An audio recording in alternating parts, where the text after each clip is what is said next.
You guys won't believe what just happened in the last 24 hours in our country. And so I bring you news from our apolitical friends. These news won't be discussed in media channels, and so you guys would never know about it. In the first news, India's trade imports with China has crossed $80 billion in the first half of 2026. This also means that our trade deficit with them has increased further. We are growing, we are taking more imports from them in terms of every metric.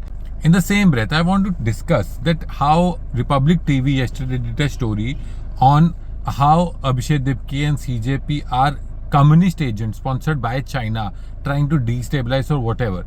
But I want to ask, do you do such stories with your biggest trade partner? In the second story, Gautam Adani has admitted in front of the US court that $100 billion investment came up during the DOJ discussions to write off the case against him.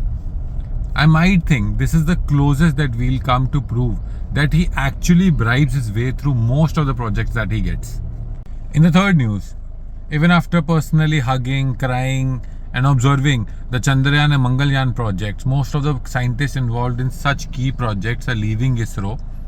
I guess sometimes hugging people is not enough. You actually have to pay them. In the fourth news, in a not very surprising case, the Shiv Sena Gut corporator who harassed female doctors trying to manhandle them has been granted bail by the court. He is walking free. Also, the doctors who were involved in the assault have left their jobs and have left the city as well. In the fifth news, Amit Shah has said in a meeting inside closed doors that by 2028 we will not discharge even a single drop of industrial drain into Yamuna.